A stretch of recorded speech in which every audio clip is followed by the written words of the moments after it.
el día de hoy. En este momento, usted está sintonizando En Conexión.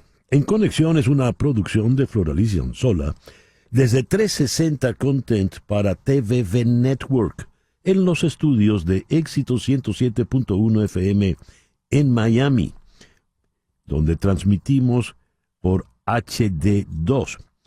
Tenemos a Laura Rodríguez en la producción general, a Mariel Sofía Rodríguez en la producción informativa, a Jesús Carreño en la edición y montaje y a Carlos Prato en los controles. Ante el micrófono, quien tiene el gusto de hablarles, César Miguel Rondón. El Día de la Divina Pastora se conmemora cada 14 de enero. En Venezuela la devoción se extendió a los llanos de Caracas con la llegada de los capuchinos hacia 1706. La Divina Pastora es la tercera advocación mariana más importante del mundo, solo superada por la Virgen de Guadalupe y la Virgen de Fátima. El 14 de enero se celebra su fiesta en el pueblo de Santa Rosa, en el estado Lara. Decía el barquisimetano Manuel Caballero, hasta los ateos creemos en la Divina Pastora. Además de la Divina Pastora, hoy es el día de San Félix de Nola, San Dacio y San Eufrasio. En el calendario astrológico de Enrico Mariani tenemos hoy a la luna creciente en Leo. La luna de Leo es muy auspiciosa porque es la luna en la que le van a reconocer a usted todos sus esfuerzos, todos sus méritos. Es la luna en la que el aplauso, parafraseando al revés a Mónica Montañez, el aplauso va por fuera. Así que es la luna para que usted reine. Rey por un día, reina por un día, pero reinado al fin. Luna creciente en Leo, Sol en Capricornio, este martes 14 de enero.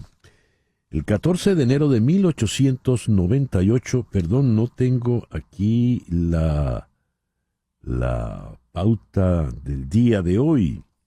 Vamos a el 14 de enero, de 1898 falleció Lewis Carroll, el seudónimo de Charles Ludwig Dodgson, matemático inglés. Él fue el que escribió los clásicos de Alicia en el País de las Maravillas y Alicia a través del espejo.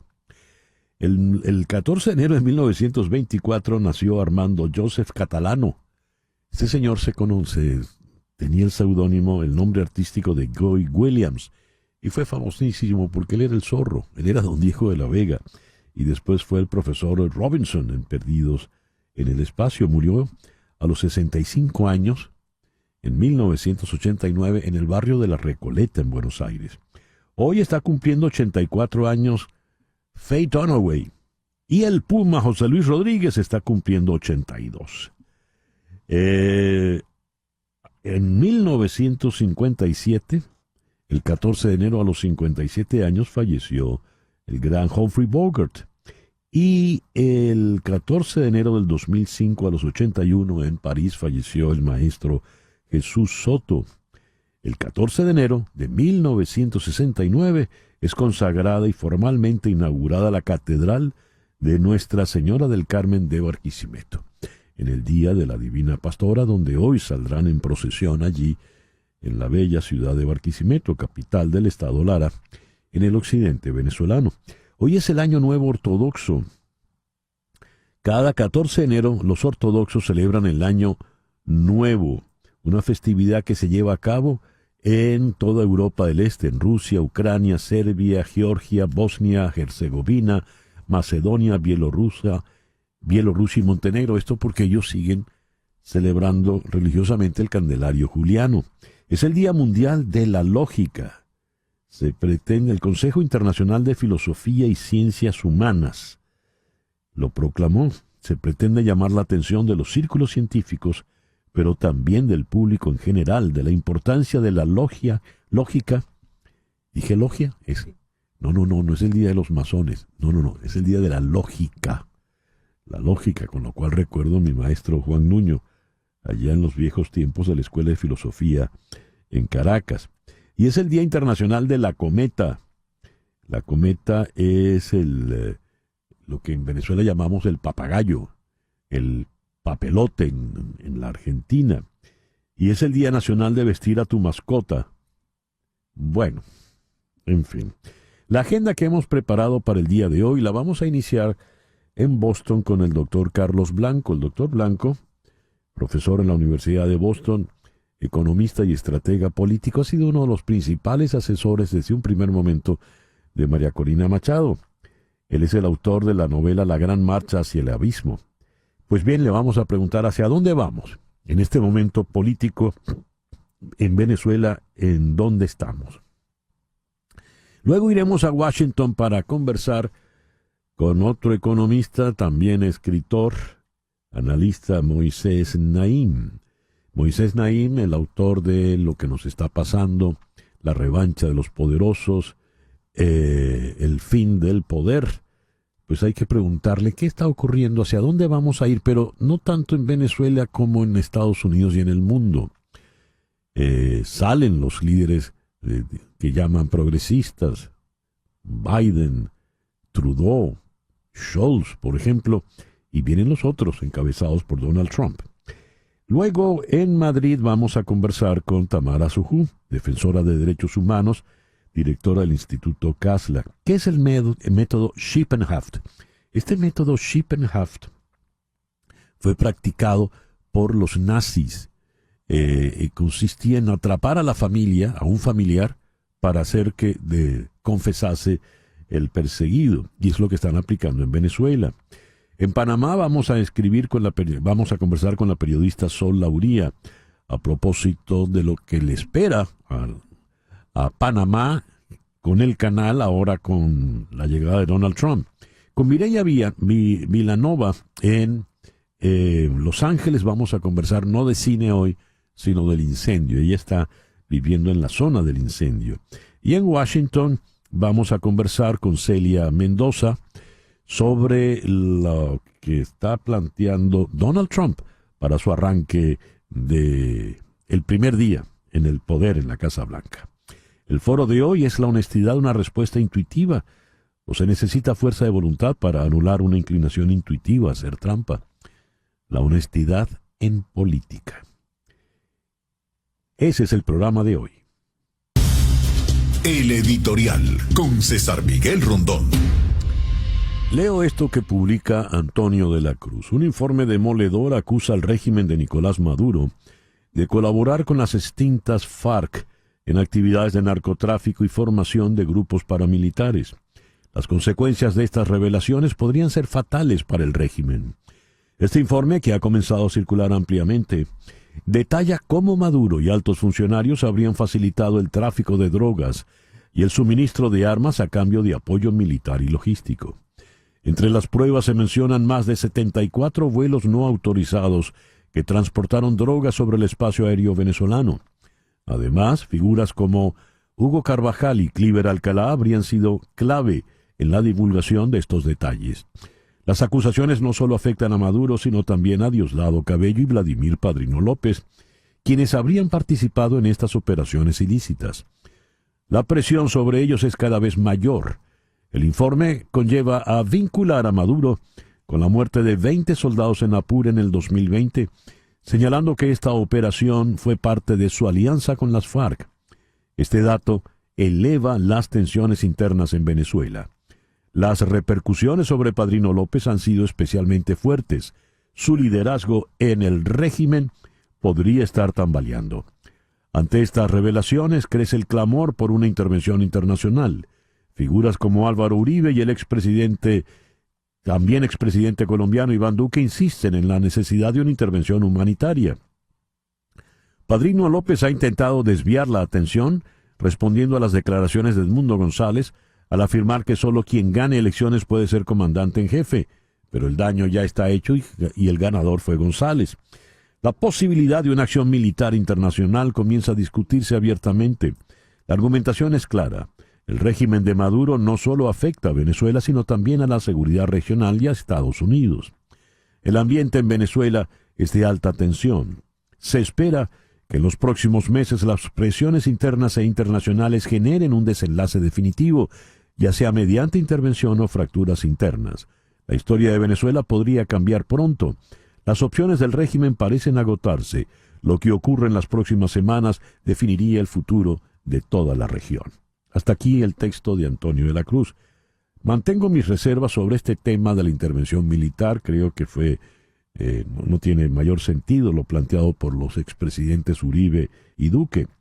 Pero la revelación sobre los vínculos con el narcotráfico de Maduro, Cabello y Padrino López es contundente. 9:10. Una pausa y regresamos con César Miguel Rondón en Conexión. Todos sus bebés lloran. Y a las 9:12 vamos con las noticias más importantes del día de hoy. Ayer el Ministerio del Interior, Justicia y Paz venezolano publicó un video en el que se ve a Roalmi Cabeza, motorizado de María Corina Machado, semidesnudo, con un short con la bandera de Estados Unidos, siendo interrogado por funcionarios de la Policía Nacional Bolivariana en un allanamiento. Se hablaba de que Roalmi Cabeza estaba herido de bala y desaparecido desde el jueves 9 de enero, cuando conducía una de las motos que acompañaban a María Corina Machado al salir de la concentración en Chacao. Según la versión del Ministerio Público, el motorizado Cabeza aseguró en su testimonio que él y Machado fueron interceptados por la Policía Nacional Bolivariana en Altamira, en el este de Caracas, y que tras recibir una llamada los funcionarios dejaron en libertad a la líder opositora. A su vez indicó que no tenía heridas de bala, y cuando revisaron sus pertenencias se encontró una cartera azul, que pertenece a Machado, comentaron, pero la cartera no coincide con la de la foto que en la concentración fue tomada por un ciudadano y difundida en las redes sociales antes de que se produjera la detención. Los sectores allegados a María Corina Machado y la Plataforma Unitaria Democrática han denunciado este video como un burdo y vil montaje por parte del Ministerio de Diosdado Cabello. María Corina Machado aseguró ayer que los días del chavismo en el poder están contados y no son muchos, pese a que el pasado viernes Nicolás Maduro fue investido para un cuestionado tercer mandato consecutivo, lo que la mayor coalición de oposición denuncia como la consumación de un golpe de Estado. Y en referencia al video publicado sobre su motorizado, indicó que todo forma parte de una nueva mentira. Cito: al régimen solo le queda amenazar y mentir. Los venezolanos somos valientes, no pendejos. Nosotros avanzamos hasta que se cumpla el mandato popular. Por Venezuela todo, gloria al bravo pueblo. Cita textual para María Corina Machado. España desea una solución dialogada y política que consiga hacer avanzar la democracia en Venezuela, dijo el ministro de Asuntos Exteriores José Manuel Álvarez tras la cuestionada investidura de Nicolás Maduro. En estos momentos de grave crisis política en Venezuela, hace falta unir a los venezolanos, ayudar a los venezolanos a llegar a una solución política, dialogada, democrática, pacífica, dijo en la televisión española el ministro de Exteriores. Dijo que no reconoce la legitimidad de Maduro y mantiene su posición de mantener un diálogo permanente tanto con el gobierno como con la oposición venezolana. La gobernadora de Puerto Rico, Jennifer González Colón, envió una carta al presidente electo Donald Trump para que responda a lo que catalogó como una amenaza por parte de Nicolás Maduro, quien en un evento el fin de semana sugirió que su gobierno liberaría a la isla utilizando tropas de Brasil.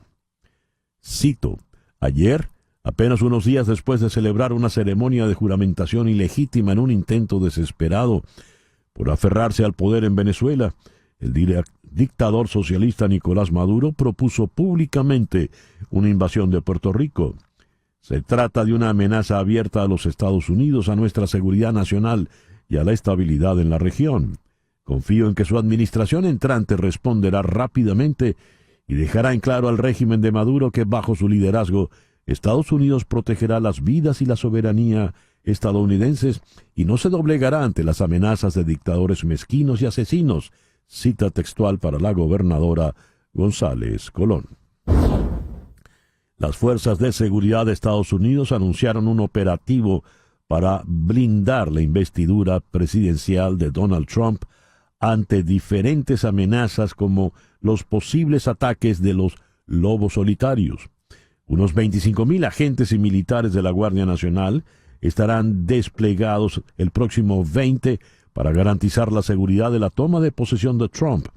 Un evento que estará rodeado por unos 48 kilómetros de vallas. Se espera que Elon Musk utilice el espacio de oficinas en el complejo de la Casa Blanca para lanzar el llamado Departamento de Eficiencia Gubernamental, que tiene como objetivo recortar el gasto gubernamental en la administración Trump, según personas informadas con los planes.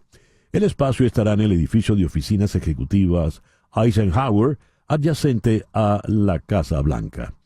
Por otra parte, el gobierno chino está considerando un plan para que Elon Musk adquiera el negocio estadounidense de TikTok, según informó Bloomberg News, mientras la Corte Suprema de Justicia determina si ratifica una ley que podría prohibir efectivamente TikTok en Estados Unidos. Según el plan Musk supervisaría tanto X, que actualmente posee, como el negocio de TikTok en los Estados Unidos, según informó Bloomberg. El fiscal especial Jack Smith dijo que su equipo defendió el Estado de Derecho mientras investigaba los esfuerzos del presidente electo Donald Trump para anular los resultados de las elecciones de 2020 y escribió un informe muy esperado publicado hoy que respalda plenamente su decisión de presentar cargos penales que cree habrían resultado en una condena si los votantes no hubieran devuelto a Donald Trump a la Casa Blanca. Con la acusación excluida gracias a la victoria electoral de Trump, se espera que el documento sea la crónica final del Departamento de Justicia de un capítulo oscuro en la historia estadounidense. Cientos de presos de California trabajan codo con codo junto a miles de bomberos para combatir los devastadores incendios que asolan el condado de Los Ángeles. Una tarea esencial por la que arriesgan sus vidas con intensas jornadas de trabajo a cambio de un irrisorio salario. Se estima que unos 930 presos bomberos se han desplazado hasta las zonas afectadas por las llamas para combatir su propagación, según informó el Departamento de Correcciones y Rehabilitación de California. Por otra parte, los incendios forestales de Los Ángeles podrían provocar pérdidas de hasta $30,000 millones para las aseguradoras. Las estimaciones de Wells Fargo y Goldman Sachs son significativamente superiores a las que JP Morgan predijo la semana pasada de unos $20,000 millones. Vamos a una pequeña pausa y al regreso venimos con la primera entrevista del día de hoy. Esto es En Conexión. Continuamos en breve con César Miguel Rondón en Conexión. César Miguel Rondón en Conexión Radio. Y a las 9:22 de la mañana, de regreso en Conexión, vamos ahora a la ciudad de Boston, donde se encuentra el doctor Carlos Blanco, economista, profesor universitario, es a su vez analista político, columnista, ensayista y un destacado estratega político. Carlos, muy buenos días. Muchísimas gracias por acompañarnos en la mañana de hoy. Hola César Miguel, muchas gracias por la invitación. Un placer, como siempre, estar contigo y con Flor Alicia, que creo que está ahí. Sí, aquí está al lado, por supuesto que sí. Carlos, hemos tenido un muy agitado comienzo de año políticamente hablando en Venezuela. ¿En qué punto estamos en este momento, según tu entender? Yo creo que estamos en un punto de inflexión importante porque todas las fuerzas han estado concentradas en que Edmundo González se posesionara de la presidencia de la República el 10 de enero pasado. Es decir, había un conjunto y hay un conjunto de fuerzas nacionales e internacionales en esa dirección. Lo que ha ocurrido es que Maduro y su régimen han resuelto desatar una feroz, criminal represión en todo el país de una manera vasta, que ha incluido el secuestro y posterior liberación de María Corina, y la cantidad de gente que ha sido allanada, detenida, torturada, desaparecida, en todo este tiempo. Están aplicando lo que los nazis llamaban el Sippenhaft, que es un concepto según el cual el miembro de la familia que es culpable extiende la culpabilidad a toda la familia. Es decir, el clan es el responsable de los supuestos crímenes de cualquier individuo. Entonces, si consiguen a una persona, se llevan a la pareja, se llevan a los padres, a los hijos, a los conocidos, a los cuñados. Esa represión, ese es el nivel de represión que está ocurriendo en Venezuela de una manera feroz. Yo creo que el principio de cobrar el resultado electoral del 28 de julio está vigente y ese es un proceso que ahora tiene que alinear a factores nacionales e internacionales de una manera mucho más coordinada para lograr el objetivo que el país se ha planteado, al cual tiene derecho por su decisión soberana. Ha habido llamados directos tanto de parte de María Corina Machado como de Edmundo González Urrutia a los militares, a toda la Fuerza Armada Nacional Bolivariana, en todos los grados, desde el alto mando hasta la tropa. Más esta, hasta el día de hoy, se mantiene incólume del lado de Nicolás Maduro, que ha lanzado la observación de que viene una suerte de guerra abierta, en la que participarían ellos con Cuba y Nicaragua, y algo así como el padrinazgo de sus hermanos mayores. Yo no sé si eso lo dijo en alusión a China y Rusia, pero lo cierto es que le han llevado agua a ese molino los expresidentes Uribe y Duque en Colombia, en la frontera, cuando sí dijeron que sería bueno proceder en una suerte de intervención de carácter humanitario. Me gustaría oír tu opinión al respecto, por favor. Bueno, hay que recordar siempre que Maduro miente aun cuando diga la verdad. Es decir, Maduro es un mentiroso compulsivo. Y siempre tiene, digamos, una ilusión de que está avanzando con las huestes para derrotar al enemigo. Ha sido victorioso realmente en muchos casos y está en el poder, pero Maduro en este momento está viviendo una situación en la cual hay una fractura interna del régimen. Una fractura importante. Hay un desplazamiento del poder de la cúpula gobernante hacia Diosdado Cabello, quien es el que conduce esta masiva represión a la cual aludí antes. En segundo lugar, en el seno de la Fuerza Armada Nacional hay factores, los ha habido siempre, pero ahora con la combinación de las sanciones internacionales cada vez mayores y en segundo lugar con la convicción de que efectivamente los militares venezolanos son testigos de excepción de la derrota que sufrió Maduro en las urnas, a esa solidaridad o lealtad o falta de ganas para actuar se ha cambiado, y creo que en las fuerzas militares y policiales, los funcionarios policiales, hay una disposición diferente en algunos de los rangos y niveles para actuar. En tercer lugar, la comunidad internacional, que es un término muy amplio y muy abarcante, pero en países como Estados Unidos y otros, hay la convicción de que tienen que hacer más para impulsar que se cumpla el mandato popular de Venezuela con la elección de Edmundo González Urrutia. Creo que estamos en una situación que hay que comprender que en Venezuela se está librando una guerra internacional. ¿Por qué?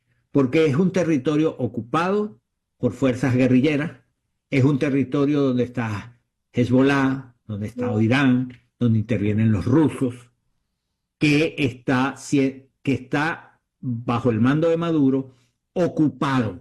Es un territorio ocupado y ha utilizado a la Fuerza Armada Nacional y a las policías para ocupar el territorio junto con estos aliados del ELN y otros que ya mencioné.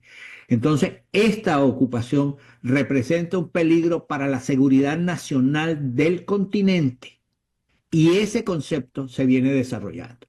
Yo no creo, y lo digo con absoluta claridad, que la solución implique poner tropas extranjeras dentro de Venezuela. Creo que eso no es ni viable, ni aceptable, ni nadie lo está demandando dentro del Ujú. país, en las fuerzas políticas democráticas, pero lo que sí creo es que va a haber y se está construyendo una tenaza internacional y nacional para que Maduro acepte el resultado de las elecciones y entregue el poder que ya no le pertenece. A propósito de lo que has comentado, Carlos, un par de días atrás en Infobae hablaron de un informe del gobierno de Estados Unidos sobre la vinculación de Nicolás Maduro y las FARC en actividades de narcotráfico.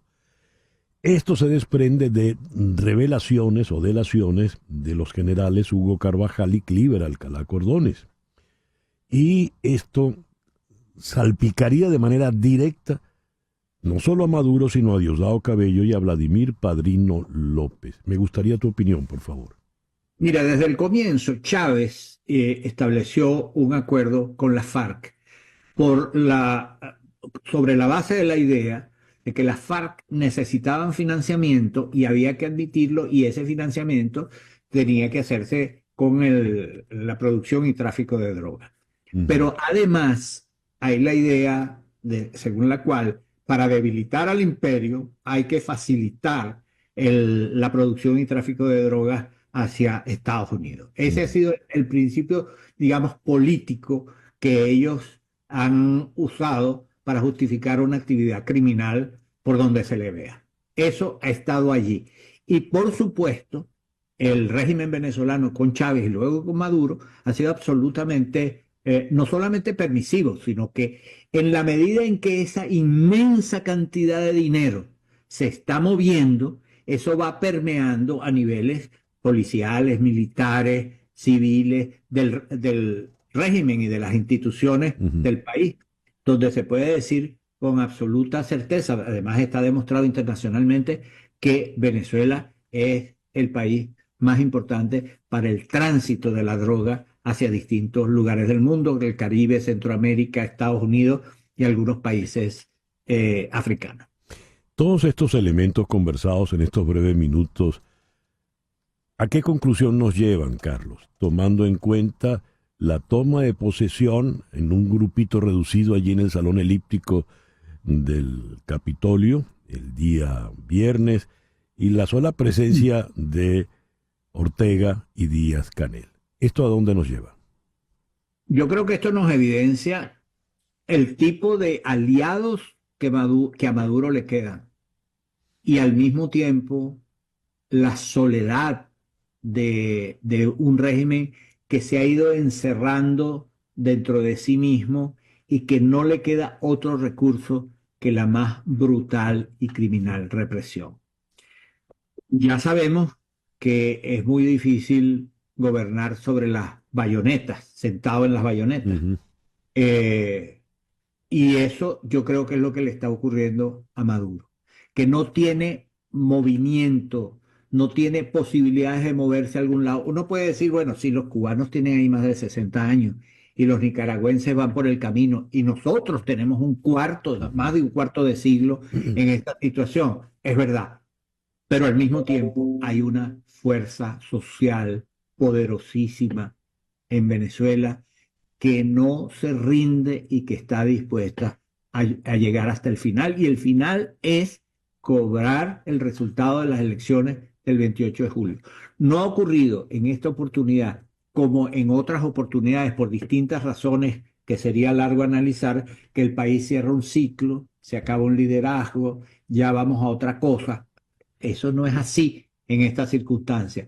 En estas circunstancias hay una voluntad de, como llamamos en venezolano, cobrar, es decir, hacer valer el resultado de las elecciones del 28 de julio. Y con ese objetivo seguimos sumando gente y además entendiendo, César Miguel, porque uno no puede decir que no, sí, que estamos muy bien y que no ha pasado nada y que las cosas van, son color de rosa. No, esto nos ha llevado a la comprensión más profunda de que el nivel de enfrentamiento que hay en Venezuela tiene que ser y desarrollarse de otro modo para obligar a que la fractura en el régimen se profundice y a que las fuerzas democráticas puedan avanzar en una situación de persecución brutal. Mm. Ha pasado mucha gente a la clandestinidad y eso va a tener que ser así hasta que se logre la victoria y la libertad de Venezuela.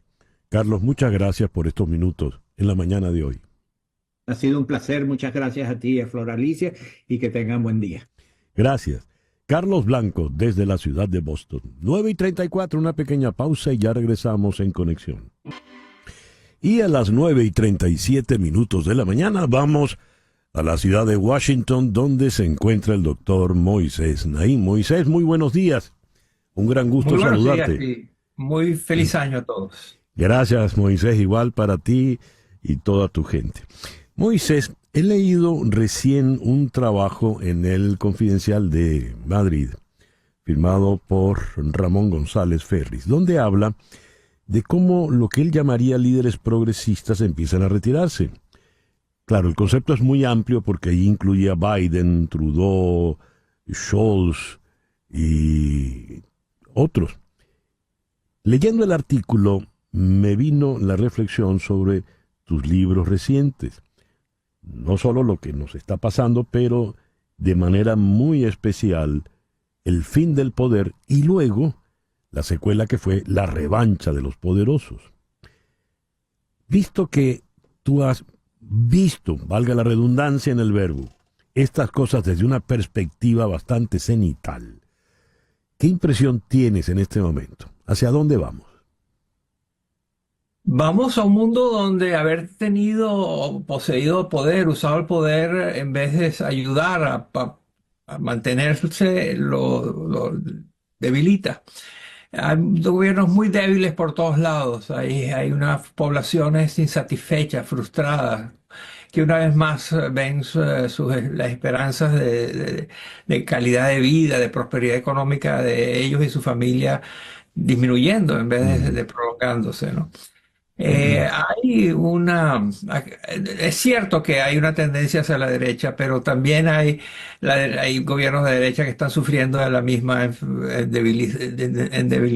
debilitamiento de su poder, de su control de la situación, de sus apoyos.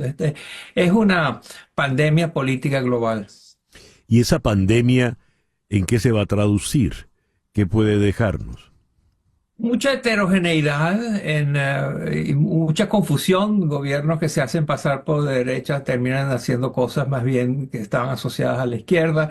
La izquierda empieza a coquetear con ideas de la derecha y tradicionalmente el fin del poder está ocurriendo. Las tendencias que hacen que el poder sea más fácil de obtener, difícil de usar, fácil de perder, están allí, se han acentuado. Y lo que se ha acentuado también es lo que yo llamo la brecha de Huntington, de Sam Huntington, un profesor de Harvard. En el año 68 escribió un libro estudiando la política en países que estaban, en países menos desarrollados, que estaban sufriendo grandes convulsiones políticas y procesos muy complicados.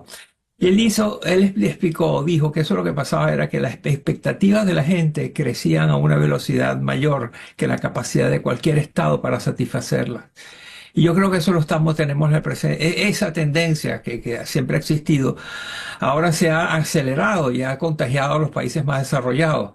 Si uno ve los debates que están ocurriendo en países en Escandinavia, por ejemplo, en Europa, en otras partes de Asia, lo que encuentras es esto, ¿no? Una población muy exigente en cuanto a quiere que le resuelvan sus problemas ya, que le den más oportunidades, más posibilidades de tener un futuro próspero y estable. Y eso no lo están encontrando, entonces todos los que tocan el poder terminan quemándose. ¿Ocurrirá eso con el señor Trump, que me da la impresión llega de nuevo a la Casa Blanca precisamente por una ansiedad colectiva como esa? Como sabes, publiqué una columna que tiene que ver con las sorpresas que se va a llevar Trump. O sea, Trump se va a llevar, si siempre los presidentes llegan cargados a su presidencia, llegan cargados de planes, proyectos, posibilidades, iniciativas. Y luego están los eventos, los eventos. Y entonces los eventos descarrilan los programas. Y entonces a Trump lo que le va a pasar es que muchos de sus proyectos y programas van a verse descarrilados por eventos sobre los cuales no tiene control, ni su gobierno tiene las capacidades para enfrentarlos. Y no es solo su gobierno, en general los gobiernos, porque estamos viviendo un tiempo de cambios para los cuales los estados no están preparados, no tienen las instituciones, las reglas, las formas de operar que permitan reaccionar eficazmente. Lo estamos viendo con el cambio climático, ¿no? Cada vez que hay uno de estos eventos catastróficos, como los que estamos viendo en California, y que hace poco vivíamos en España, y que antes de eso vimos hasta en Siberia, cataclismos climáticos, y ahí empiezan los números a ser extraordinarios en términos de lo que hace falta de dinero e impuestos para pagar, para reconstruir, recuperar, y ayudar a la gente que ha perdido todo. Entonces, los países en general no están preparados para enfrentarse a este nuevo mundo de la combinación de cambios climáticos, inteligencia artificial y clases medias muy activadas y molestas, etcétera. Y ante unos eventos tan determinantes e inesperados como esos que adelantas, ¿qué rol puede jugar el señor Elon Musk, que parece ser el gran factor de decisión en la nueva administración de Donald Trump? Y hoy despertamos con la noticia que el señor Musk va a tener una oficina en la Casa Blanca. Sí, en el edificio Eisenhower, imagínate. Que es donde están todas las oficinas, ¿no? De la Casa Blanca, es un lugar muy chiquito, pero está al lado de un gran conjunto de edificios donde están todos los funcionarios haciendo políticas públicas, políticas internacionales, etcétera, sociales. Trump, no hay duda. Allí la gran pregunta es cuánto dura ese enamoramiento, ¿no? Los dos se caracterizan por un alto nivel de narcisismo y de personalidades muy peculiares, ¿no? Vamos a ver cuánto dura eso. Y aparentemente también le va a poner la mano a TikTok. Y a Panamá, y a Groenlandia, etcétera, ¿no? En fin, yo creo que algunas de esas son simplemente posturas más o menos improvisadas. El caso de Panamá, mucho de lo que dijo él, de lo que quería retomar el control de Panamá, está basado sobre hechos equivocados, hechos que no son ciertos, que son fácilmente verificables como falsos, errados. Pero en fin, no hemos comenzado todavía este proceso. Ya veremos la toma de posesión que pasa. Esta semana se va a caracterizar por en el Congreso va a haber la presentación de los candidatos designados por el presidente Trump. Moisés, muchas gracias por estos minutos en la mañana de hoy. Gracias a ustedes y un cordial saludo. Muchas gracias. Moisés Naim, desde la ciudad de Washington. 9:45, una pequeña pausa y ya regresamos en Conexión. Y a las 9:50 de la mañana vamos a ir a la ciudad de Madrid, donde está la doctora Tamara Sujú, defensora de derechos humanos, abogada y directora ejecutiva del Instituto Casla. Tamara, muy buenos días, muy buenas tardes allá al otro lado del océano. Gracias por atender. Buenos días, César Miguel. Tamara, muchísimas gracias a ustedes por la invitación.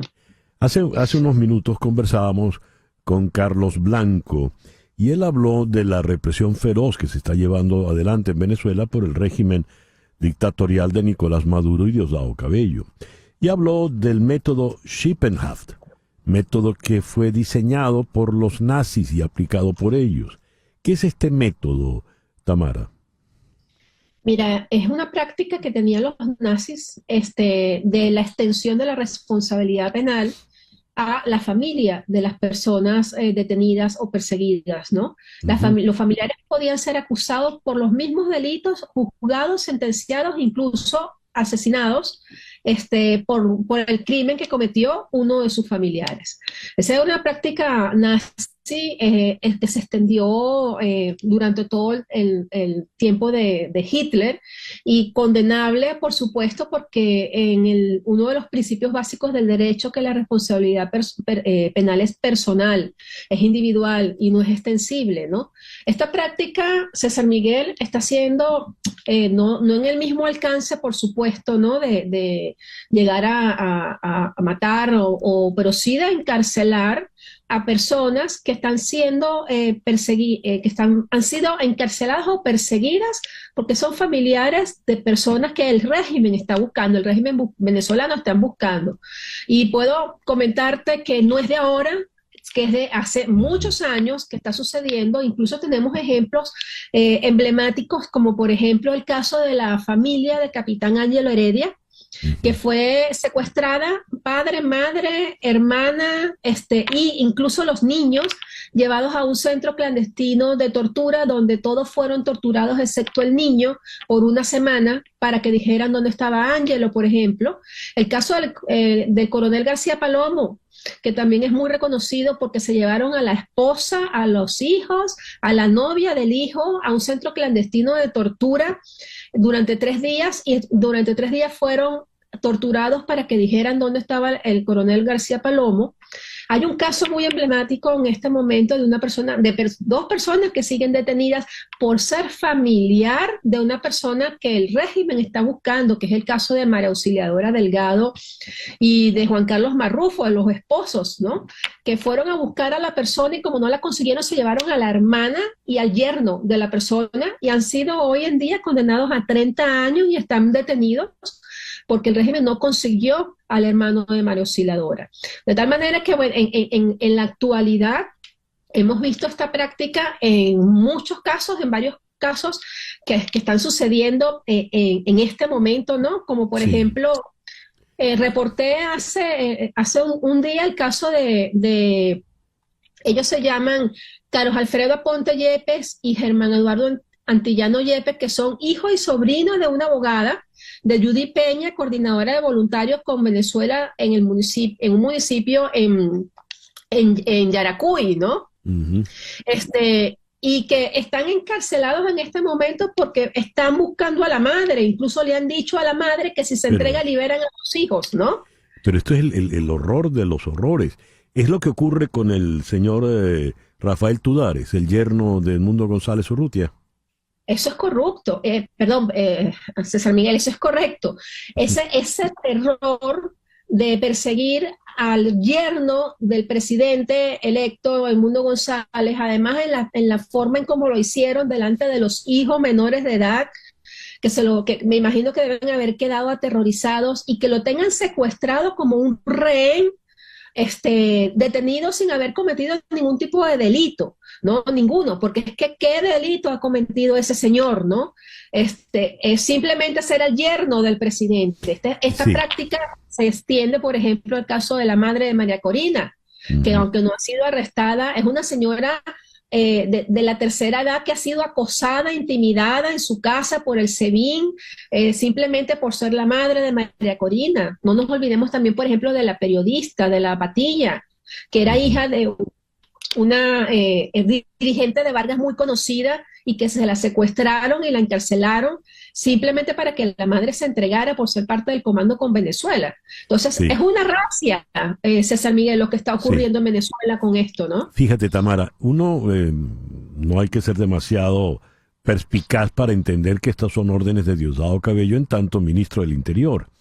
¿De qué manera lo ha justificado? O si es que se ha preocupado por justificarlo. Él no lo ha justificado, él no tiene nada que justificar, César Miguel, porque ellos en este momento se creen los dueños de los venezolanos y del país. Es decir, en un estado, en un país donde no hay Estado de Derecho, donde no hay justicia, y donde se violan todos los derechos humanos y constitucionales todos los días, porque no existe Estado de Derecho, ellos son los que imponen la ley, ellos son los que dicen qué hay que hacer, y yo no culpo solamente a Diosdado Cabello, yo le he hecho la culpa primero al responsable presidente Nicolás Maduro, el presidente usurpador en este momento, ¿verdad?, que es quien dirige la banda, César Miguel. es que no nos podemos olvidar que los organismos de seguridad, de inteligencia, de contrainteligencia, de GESIN y SEBIN, responden no al ministro de Justicia, responden al presidente de la República en este momento. Lo hemos demostrado porque está en los manuales de operaciones especiales, porque está en los reglamentos del SEBIN y del DGCIN. Entonces, quien está dirigiendo las operaciones de persecución y represión es el tirano golpista Nicolás Maduro, que en este momento ejecuta esa represión a través del ministro de Justicia, que es Diosdado Cabello, que lo pusieron justamente en el puesto clave para que sea el segundo de a bordo en la represión sistemática sobre crímenes de lesa humanidad en Venezuela. Es decir, Nicolás Maduro, ministro de presidente y el ministro de Justicia que ejecuta esas operaciones. Fíjate, hay otra práctica, César Miguel, perdón por la gripe. Tranquila, adelante.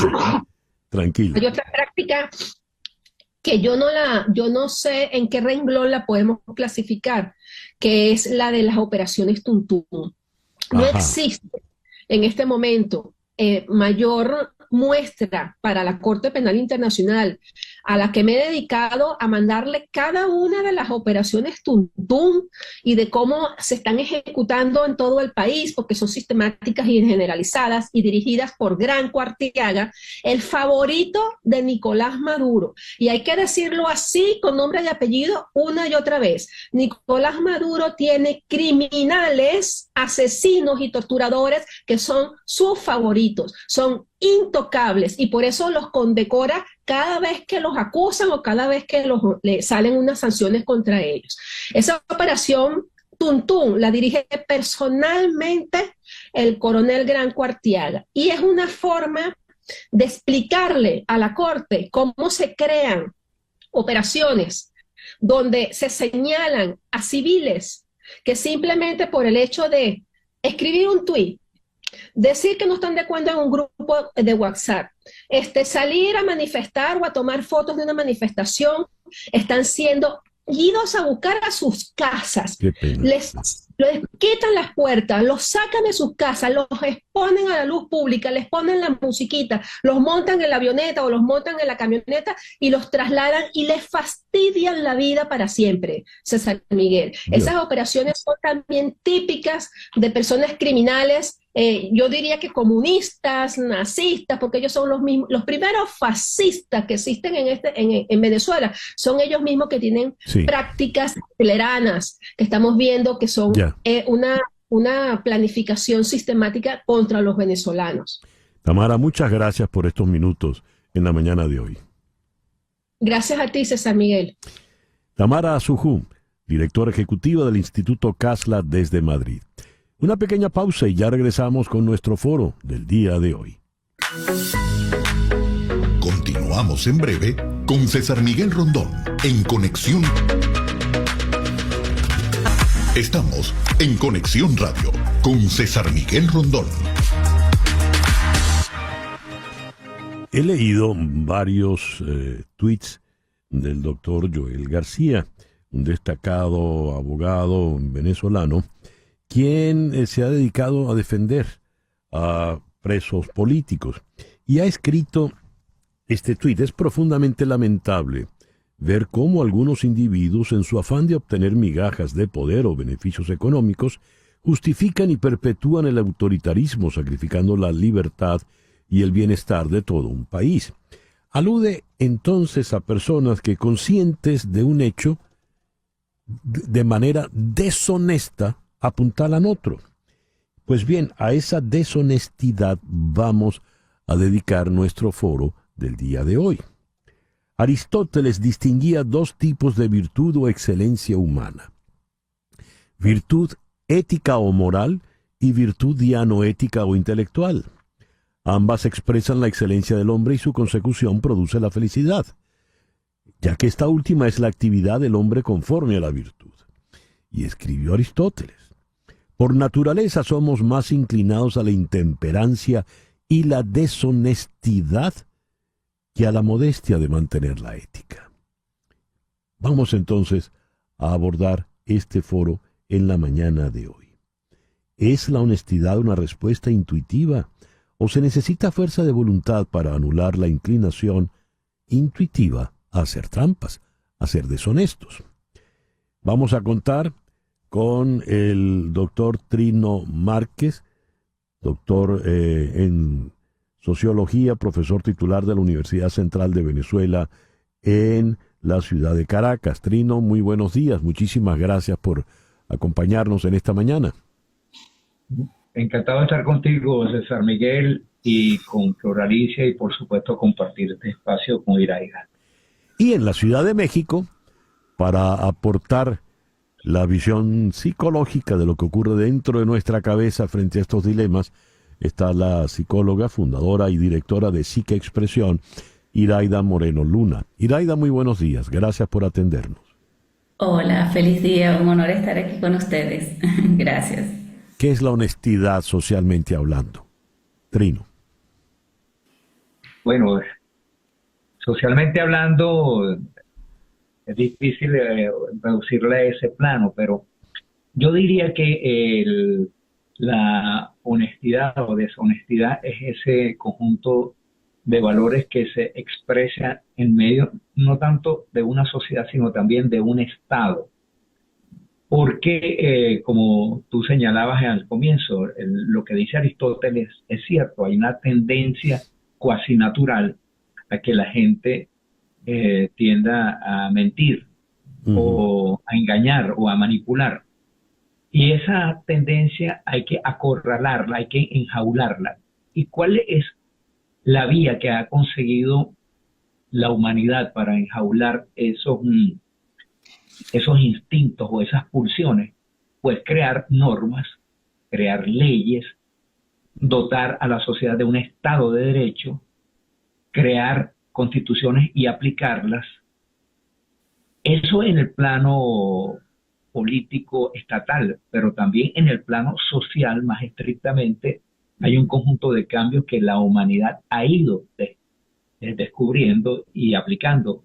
Los medios de comunicación independientes, los controles societales sobre la acción de los gobernantes y de los políticos, la escuela como centro de formación de valores, el fortalecimiento de la familia como núcleo para el establecimiento de valores que tengan que ver con la honestidad y con la transparencia. Entonces, lo que quiero decir es que esas pulsiones naturales que tienen que ver con el engaño, la manipulación, la mentira, la deshonestidad, la humanidad los ha ido acorralando, los ha ido enjaulando, los ha ido domeñando, y para eso se requiere entonces que las instituciones del Estado y las instituciones de la sociedad funcionen con independencia, funcionen con fuerza y sean atendidos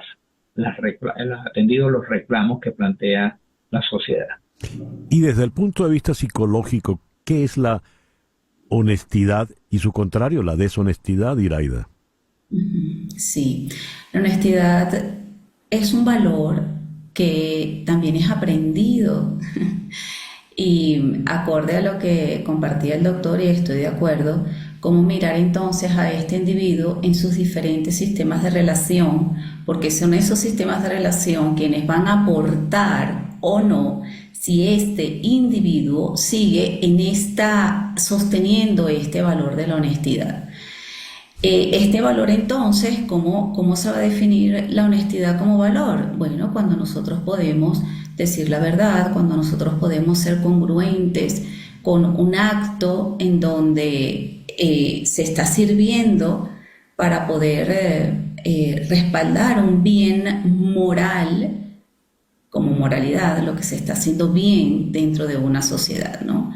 Ahora, ¿qué es la deshonestidad? El antivalor a estos conceptos, a estas definiciones, donde estoy faltando al principio de la verdad, donde estoy faltando donde digo una mentira, donde engaño, donde manipulo, donde hago uso, pues a veces, de mi poder para poder entonces conseguir una acción o que me favorezca o que favorezca a otros. Y aquí viene algo muy controvertido, porque a veces la deshonestidad cumple un bien altruista. Desde el punto de vista psicológico, y lo miramos a veces en las familias o a veces en los intercambios de relaciones con otros en esa sociedad que nos estructura, y como institución pues a veces podemos decir sí o a veces decir no. ¿Y en dónde viene lo controvertido? Cuando a veces faltas a la ética y dices una mentira para poder generar en el otro un placebo, para generar en el otro hacia una conducta, o sea, una acción que puede salvar la vida, o que puede, la vida propia, o que puede resguardar la vida de otra persona, ¿no?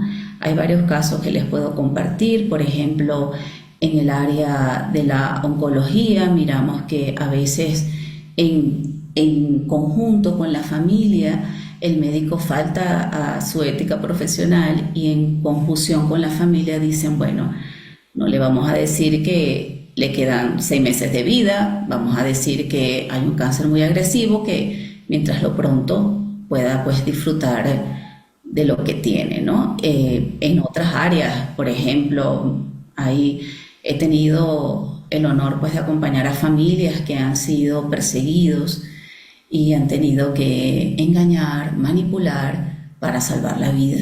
Yeah. Entonces es controvertido el tema de la deshonestidad cuando lo miro en un contexto donde hay aspectos que van más allá del individuo. Claro, ese tipo de deshonestidad tiene un lado altruista, como bien lo dijo Iraida. Pero les voy a confesar cómo llegamos a este foro del día de hoy. El detonante fue este tuit del doctor Joel García, el abogado de los presos. Y él dice, particularmente doloroso es observar a aquellos que, habiendo estudiado leyes y comprendiendo la importancia de la Constitución, eligen cerrar los ojos ante las flagrantes violaciones de los derechos fundamentales. Su mirada sesgada es tan inmensa que les impide ver la realidad. Vamos a hacer una pequeña pausa y al regreso quisiera, Trino e Iraida, por favor, abordemos este punto. Esto es En Conexión, ya regresamos. Una pausa y regresamos con César Miguel Rondón. Estamos en Conexión Radio con César Miguel Rondón. Regresamos a nuestro foro de esta mañana sobre la honestidad y la deshonestidad. Voy a releer el tuit del doctor Joel García que dio pie a esta conversación. Escribe García, particularmente doloroso es observar a aquellos que, habiendo estudiado leyes y comprendiendo la importancia de la Constitución, eligen cerrar los ojos ante las flagrantes violaciones de los derechos fundamentales. Su mirada sesgada es tan inmensa que les impide ver la realidad. Me gustaría tu opinión sobre esto, Trino, porque esto nos está poniendo frente a varios destacadísimos venezolanos que no están viendo la realidad, consciente o inconscientemente. Por favor. Trino. Simplemente por miedo, por temor a las consecuencias que eso puede generarle, se inhibe. Y esto es muy típico en los sistemas totalitarios o autoritarios, porque es en estos sistemas donde el cinismo, la impunidad, se expresan con mayor violencia, con mayor agresividad.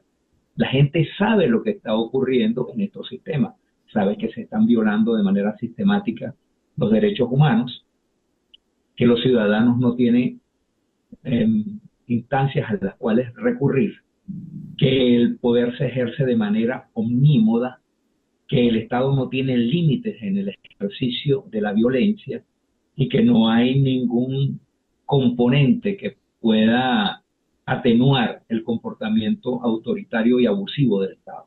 Sin embargo, las voces tienden a callarse. ¿Por qué? Porque uno de los elementos fundamentales de los sistemas autoritarios es que introducen en el miedo en el hueso de la gente, la inhiben, le producen un temor cerval a la gente. Y claro, esto ocurre en un contexto en el cual no hay medios de comunicación independientes, no hay organismos jurisdiccionales, no existen jueces independientes, no hay un poder judicial independiente, no hay instancias de la sociedad civil, ONGs que actúen de manera autónoma e independiente del poder.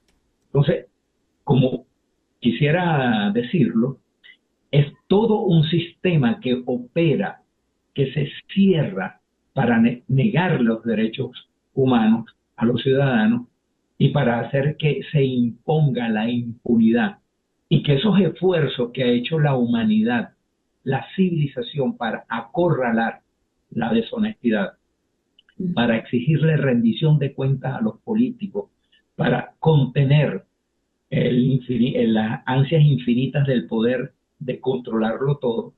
Cuando esos mecanismos de contrapeso no existen, entonces ocurre lo que está señalando con tanta precisión y emoción el doctor Joel García. Me gustaría oír tu opinión, Iraida, sobre todo tomando en cuenta que Trino Márquez ha agregado un elemento importante, el miedo. Iraida. Sí, es correcto y estoy de acuerdo con el doctor en el siguiente sentido.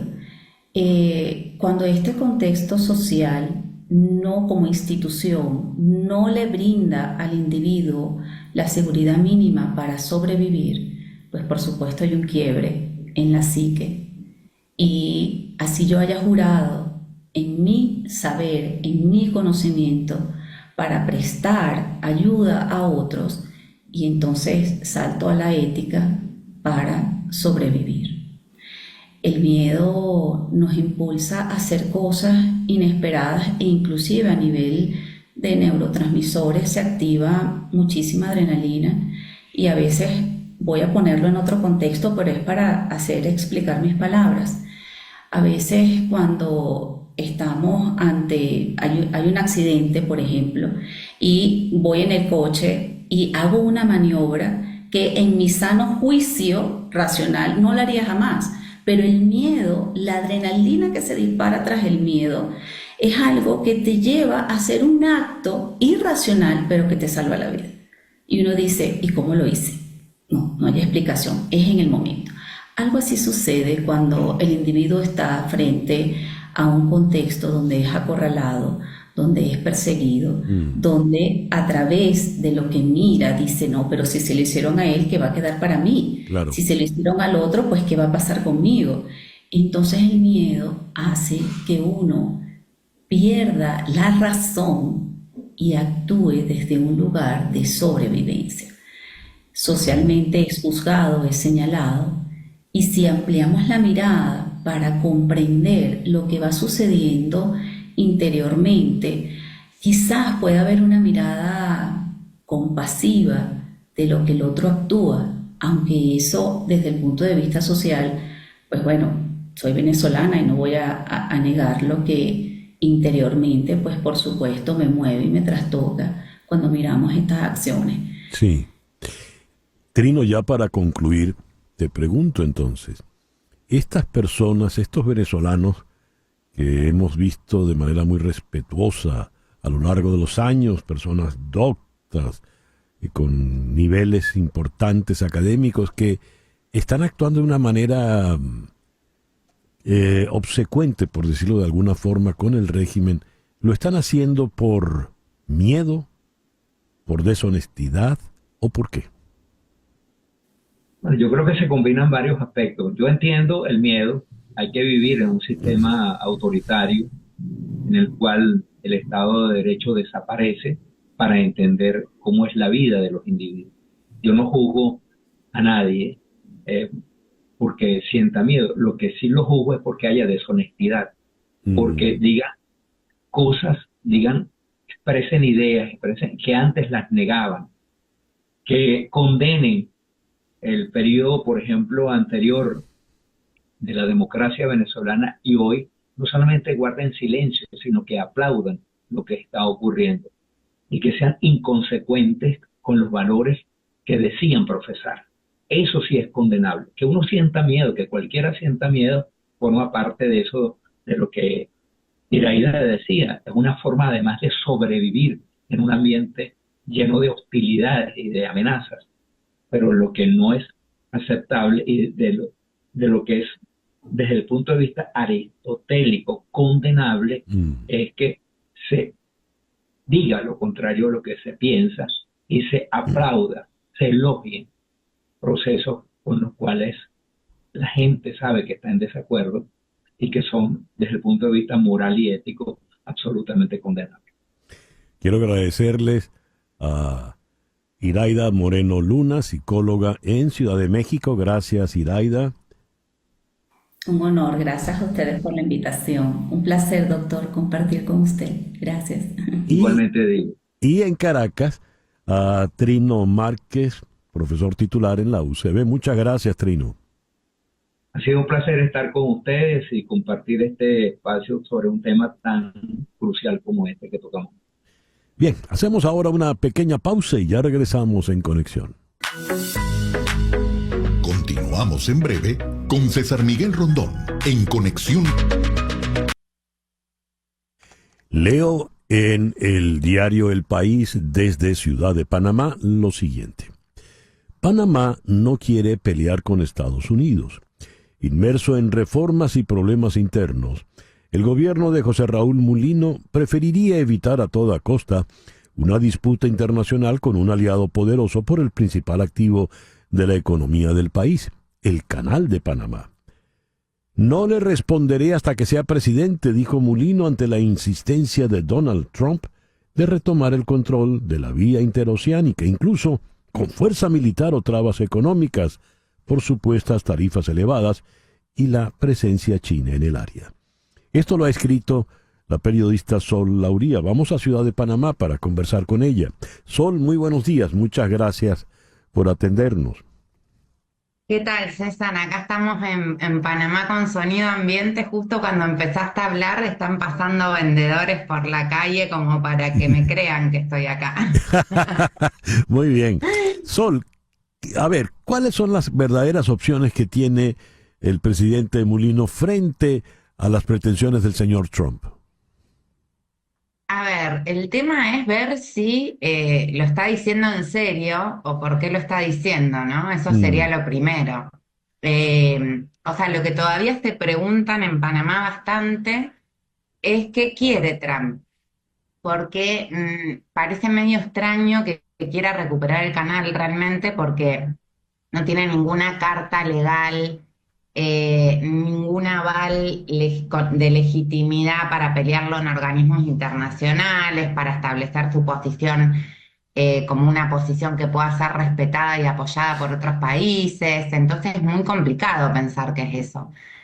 Ahora, ¿qué quiere Trump? Quiere que baje la influencia china en Panamá y en la región, y por ende en la región, pero sobre todo en Panamá, que es un país estratégico para ellos, un aliado estratégico, digamos, en toda la región, por inteligencia, por migración, por narcotráfico, por un montón de cuestiones.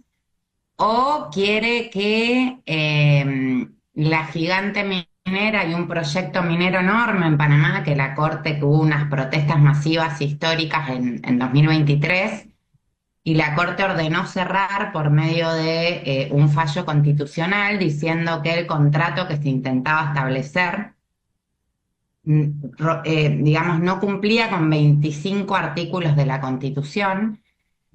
Y el CEO de ese proyecto, que hace tiempo está invirtiendo y haciendo cuestiones para poder reabrir el proyecto con una nueva administración, porque en el medio terminó el presidente anterior y el 1 de julio asumió Mulino, que es el que dijo no le voy a contestar, acaba de asumir en julio del 2023. El CEO de este proyecto fue a ver al entorno de Trump para que lo ayuden a reabrir la mina, porque en esa mina hay accionistas estadounidenses. O es el tema del juicio que tiene la organización Trump en Panamá por evasión de dinero, que podría complicar a Trump, que no quiere más temas con la justicia, y entonces ese juicio está acá y quiere que se muera ese juicio. Ah, caramba, esa parte no la conocía. Hay un juicio pendiente a Trump también en Panamá. Esta es la organización que hizo en Panamá hace mucho tiempo, creo que fue 2012 el año de inauguración, una torre que en ese momento era la torre más alta de la región, que la inauguraron con bombos y platillos. En esta inauguración estaba quien era entonces presidente, Ricardo Martinelli, hoy prófugo de la justicia, asilado en la Embajada de Nicaragua, y Trump, que vino a Panamá, que todavía no estaba metido en política. Y eso, a partir del momento de su inauguración, esa torre y la organización que la construyó tuvo muchísimos problemas. Perdón, es un enredo bastante sofisticado porque hay mucha gente, muchas sociedades, había otra gente con la que se pelearon y hay varios conflictos. Uno por el consorcio, otro por la evasión impositiva. Bueno, es un proyecto que terminó en un tren fantasma, te diré. Sol, ¿y qué tanto sabemos de la presencia china allí en Panamá? ¿Cuán grande es esa presencia? ¿Cuán determinante lo es? Mira, desde Panamá no tenía relaciones diplomáticas formales con China hasta 2017, cuando era presidente un señor que se llama Juan Carlos Varela, y en ese momento Varela rompió relaciones con Taiwán y estableció relaciones diplomáticas reconociendo el gobierno de Pekín, ¿no? Y a partir de ahí, en ese acto que estuvo rodeado de sospechas de corrupción, de pago de sobornos, que hubo ciertas denuncias por ahí, que después salió una filtración que acusaba, no hay una causa probada, pero estuvo rodeado de esa sospecha. A partir de ese momento, China empieza a firmar convenios y a hacer de todo en Panamá. O sea, fue meteórica la presencia, el crecimiento de la presencia china en Panamá. Participó de licitaciones de carreteras, centro de convenciones, puerto de cruceros, puente sobre y túnel bajo el canal. Bueno, tiene otras en disputa, firmó muchísimos convenios, tanto de comercio, etcétera. La embajada tiene mucha presencia en Panamá, habla con políticos, apoya causas, esto, lo otro. ¿Cómo hacen la mayoría de las embajadas de países fuertes, no? No es nada. Estados Unidos también tiene mucho más presencia en Panamá, o sea, no es nada ni oscuro, ni extraño, ni demás, solamente que China tiene esta disputa particular con Estados Unidos. Y entonces Estados Unidos en 2023, o sea, algunos años después del 17 al 23, declara al presidente que entabló nuevamente relaciones diplomáticas con China como una persona inelegible para entrar a Estados Unidos, o sea, le quita la visa, que es lo peor que le puede hacer a un político panameño. Sí. Todos los políticos panameños tienen terror con que les quiten la visa de Estados Unidos. Esa es la verdad. Es como el máximo monstruo que pueden tener. La relación es muy fuerte con Estados Unidos. También cultural, también histórica, estuvieron 100 años acá conviviendo, fueron sus panas, digamos, en muchos sentidos, por más que estaban en una zona diferente, que tenían un protectorado y que esto era una especie de colonia, no deja de haber esa relación y ese vínculo muy estrecho. Todos quieren ir a Estados Unidos, todas las niñas quieren ir a Estados Unidos a las 15. Lo digo porque es así, a lo mejor en la mayoría de los países de la región, pero en Argentina, por ejemplo, no crecemos con esa idea, ¿no? O sea, hay una idea que es particular de aquí. De Venezuela creo que también. Sí, una última pregunta, Sol. Ya hubo una vez una invasión que concluyó con la detención de Noriega. ¿Los panameños se ven invadidos otra vez? ¿Le dan factibilidad a ello o no? No, ni siquiera está dentro de las posibilidades.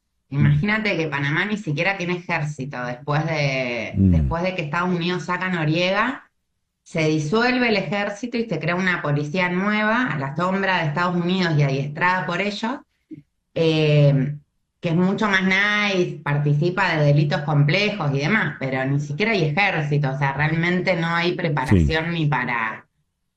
Ya. No está dentro de las posibilidades. Sí se sabe que algo quiere, que Estados Unidos tiene mucha capacidad de hacer daño en Panamá, acá está el dólar, o sea, solamente tocando eso ya generás un problema. pero que también lo necesita, porque Estados Unidos opera en Panamá con poder de policía prácticamente. Hace Ya. investigaciones, están sus agentes de Ujú. Interpol, sus agentes de todas las agencias. Entonces hay que ver cómo sigue esta disputa, sí, pero sí hay mucha preocupación, Ujú. pero no se sabe todavía qué va. Entonces el presidente trató de desescalar, digamos, el conflicto diciendo vamos a esperar que asuma porque todavía no es Bien. presidente. Ya en cuestión de días asume. Ya veremos qué dice el presidente Mulino. Sol, muchas gracias por atendernos en esta mañana. Muchísimas gracias a ustedes, les mando un fuerte abrazo para todos. Sol Lauría, desde la ciudad de Panamá. 10:37, una pequeña pausa y ya regresamos en Conexión. Una pausa y regresamos con César Miguel Rondón. Y ahora a las 10:41 de la mañana vamos a la ciudad de Los Ángeles, donde está Mireya Vilanova. Mireya, muy buenos días, gracias por atendernos. Hola César. Querida Mireya, siempre te llamo para hablar de cine, de series de televisión, de temas tan realmente gratos, pero hoy la situación es distinta. Hoy te llamo no a la crítico de cine, ni a la productora, ni a la guionista. Hoy quiero hablar con mi amiga para saber cómo se está sintiendo en medio de la incendiada ciudad de Los Ángeles. ¿Cómo estás? Pues mira César, yo estoy a salvo y mi casa está a salvo. Anímicamente yo creo que todo el mundo esta semana y la semana pasada en Los Ángeles está muy mal. Todo el mundo conoce a gente que ha perdido sus hogares o que se ha visto afectada o que ha tenido que evacuar. Entonces, por suerte es eso. Físicamente estoy bien, anímicamente yo creo que es eso. Todo el mundo está muy mal esta semana. ¿De qué manera te ha afectado en tu cotidianidad esta situación de emergencia por los incendios? Pues mira, el miércoles pasado, ahora mismo hay varios focos de los incendios. Los más grandes obviamente son el Palisades Fire y el Eaton Fire. Para mí el momento en el que más cerca he vivido esta situación realmente fue el miércoles pasado cuando hubo el incendio del Sunset Fire en Runyon Canyon, en el que estuve en zona de warning de evacuación. Entonces, eso sí que fue realmente una noche bastante terrorífica, el tener que poner todas las cosas en una bolsa y no saber si me tendría que ir o no. Más allá de eso, en mi cotidianidad, obviamente todo se ha cancelado, todo el mundo está en casa, ahora mismo estamos en plena award season, todo se ha cancelado, todo se ha pospuesto, lo cual me parece totalmente normal, porque creo que ahora estar así como de la fiesta no es lo más apropiado. ¿Y qué más? Bueno, yo también he tenido que cambiar un poco mi rutina. Este fin de semana estuve haciendo de voluntaria en un centro de donativos. Esta tarde voy a volver a ir a otro centro para donativos. Entonces, yo creo que todo el mundo está adaptando un poco su rutina del día a día para la realidad en la que estamos viviendo. Para los que no conocen la ciudad de Los Ángeles, es una ciudad muy grande, con una extensión de terreno muy grande. De hecho, Los Ángeles es como la sumatoria de muchas ciudades. Y he leído que el incendio, la zona afectada, es ya prácticamente del tamaño de la ciudad de París. ¿Es así, Mireya? ¿Qué nos puedes decir para que nos ayudes a entender gráficamente la dimensión de la tragedia?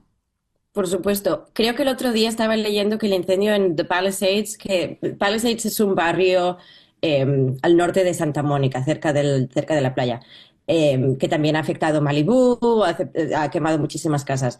Estaba leyendo el otro día, creo que el incendio de Palisades es como 2 veces la extensión de Manhattan. Dios. Entonces, o que todos los incendios de Los Ángeles eran 2 veces la extensión de Manhattan, para que la gente se haga un poco a la idea realmente de lo grande, de la magnitud del incendio y también porque también todos estos fuegos no están todos juntos, están en distintas zonas de la ciudad, en zonas opuestas de la ciudad. Entonces también para que la gente se haga un poco a la idea de todas las zonas a las que afecta, porque aunque puede ser que tu casa no esté en una zona, no se esté quemando, igual puedes estar en una zona de evacuación por precaución. Entonces ahora mismo creo que los últimos números eran como 180.000 personas evacuadas de momento, lo cual es enorme. Y comenzó entonces es en el norte, hacia donde está Beverly Hills, y de allí que tantas estrellas de cine se hayan visto afectadas, ¿no? Sí, sí, o sea, el primer incendio en The Palisades empezó el martes de la semana pasada sobre las 3 de la tarde. Sí, en el barrio de Pacific Palisades, que es como eso, al norte de Beverly Hills, al norte de Santa Mónica. Lo que pasa es que obviamente muchas estrellas se han visto afectadas por por esta tragedia, pero también es cierto que muchas familias normales, si quieres así decirlo, también se han visto afectadas y también se han visto afectadas por el Eaton Fire, que es el fuego ahora mismo que está arrasando Altadena, al norte de Pasadena, que también ha sido una tragedia. Entonces, cuando hay incendios, siempre hay incendios en Los Ángeles y siempre hay incendios en California cuando hay tanta sequía y cuando hay los vientos fuertes. Pero yo creo que esta es y siempre se quema alguna mansión de algún famoso que vive en la montaña, pero esta es la primera vez en la que yo conozco a varias personas que han perdido sus casas y no son famosos, es gente normal, como tú y yo. ¿Y qué sabemos del estado del fuego en este momento? ¿Los niveles de contención han aumentado? Sí, los niveles de contención han aumentado y de hecho varios de los fuegos más pequeños se han contenido totalmente, pero los números siguen siendo bajos. El porcentaje de contención para el Palisades Fire, para el Eaton Fire, siguen siendo bajos y ahora mismo la gran preocupación es que desde ayer hasta el miércoles van a volver estos vientos feroces que han provocado el incendio y que pueden contribuir a que se siga expandiendo el incendio, porque claro, cuando tenemos estos vientos terribles de 60 millas por hora, muchos de los aviones que se usan para combatir el fuego no pueden volar porque es demasiado peligroso y además eso también ayuda a que las llamas se expandan. Claro. Entonces, ahora mismo todo el mundo está un poco en stand-by para ver cómo se van a expandir estos fuegos o si se van a poder contener estos fuegos. He leído que no solo han ido bomberos del Canadá y bomberos de México para ayudar, sino que los presos en las cárceles de California son también los que están trabajando como bomberos. Sí, un 30% de los bomberos que están luchando contra este fuego son presos, lo cual es una situación, bueno, no sé en otros países, pero al menos en España es algo que no existe. Y además son presos que están luchando en estos fuegos igual por, no sé si son $10 al día. Lo cual realmente, y además son presos que una vez hayan saldado sus cuentas y hayan acabado sus condenas por tener un récord, un criminal record, si quieren ser bomberos no van a poder ser bomberos. Entonces es una situación muy interesante que yo creo que dice mucho de este país, sinceramente. Sí. Cuídate mucho, Mireya, y ojalá... Muchas gracias. Ojalá cuídate y la próxima vez ojalá podamos hablar otra vez de cine. Sí, ojalá. Sí. Gracias, Mireya, cuídate. Gracias, César. Mireya Vilanova es una destacada crítica de cine en la ciudad de Los Ángeles. Ya escucharon pues su testimonio. El reloj nos indica las 10:49, una pequeña pausa y ya regresamos en Conexión. Sintonizas a César Miguel Rondón en Conexión por Éxitos 107.1 FM. El pasado jueves 9 de enero, desde Roma, el padre general de la Compañía de Jesús, el venezolano Arturo Sosa, publicó esta carta. Leo para ustedes. La desaparición de Carlos Correa confirma un patrón de arbitrariedad ante quienes se arriesgan en la defensa de los derechos humanos, la libertad de pensamiento y de expresión, sin duda, garantizadas por la Constitución Bolivariana de Venezuela. Conozco de cerca el compromiso de Carlos Correa con la lucha por la vida digna de todo el pueblo venezolano, en la que participaba hace décadas con constancia y valentía. Me uno a su esposa Mabel y a tantas voces que piden a gritos su liberación, información sobre su paradero y atención a su delicado estado de salud. La represión indiscriminada no es la solución a las tensiones políticas que solo se resuelven a través del diálogo y la negociación desde el reconocimiento y respeto de la dignidad de todas las personas y antepone el bien común a cualquier interés particular. Firma Arturo Sosa, padre general de la Compañía de Jesús. Y ahora vamos hasta la ciudad de Washington, donde está Celia Mendoza. Celia, muy buenos días. Gracias por estar con nosotros en la mañana de hoy. Muy buenos días, César Miguel. Celia, por lo que he visto, la de cosas que tiene que hacer el señor Donald Trump, que ha prometido hará en su primer día de gobierno, va a ser un día de mínimo 72 horas para que pueda tener tiempo de hacer todo lo que ha prometido. ¿Cómo será esa jornada? ¿Cuáles son los retos que tiene por delante, Celia?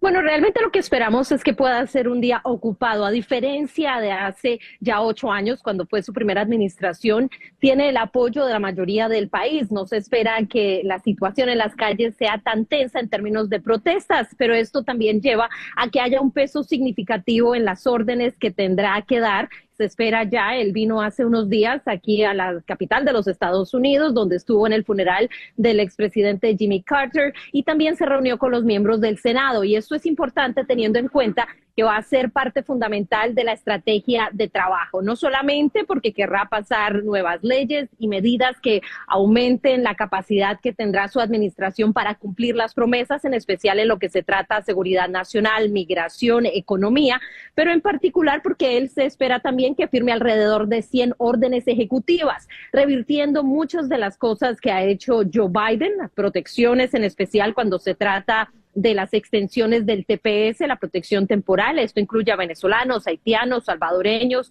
sudaníes, entre otros, pero al mismo tiempo que pueda avanzar en medidas que serán fundamentales para poder cumplir la más grande petición que ha hecho según las, obviamente, urnas, y es que cumpla con la medida de garantizar que hay una deportación masiva, la cual estaría poniéndose en marcha. El señor Tom Homan, que es el zar de la frontera, ya ha empezado a trabajar de cerca con el presidente Donald Trump, el presidente electo. Recordemos que la posición a la que ha sido asignado no tendrá que ser confirmada por el Senado o por el Congreso de los Estados Unidos, lo que significa que ya han empezado a trabajar. El señor Stephen Miller, quien estuvo en su primera administración, es la cabeza y el principal asesor de la administración en lo que se trata la estrategia que tiene que ver con la migración, y desde luego a esto se le suman otros temas fundamentales. Recordemos que Ucrania es uno de ellos. Ya se está manejando la idea de un posible encuentro, por ahora una llamada entre Donald Trump y Vladimir Putin,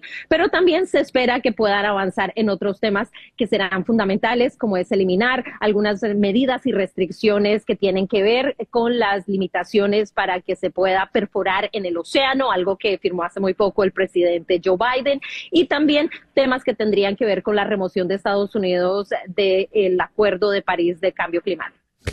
Es decir, el TPS que recién fue prolongado por el presidente Biden, por ejemplo, para los venezolanos, ¿podría echarlo para atrás el presidente Biden, el presidente Trump, con una firma?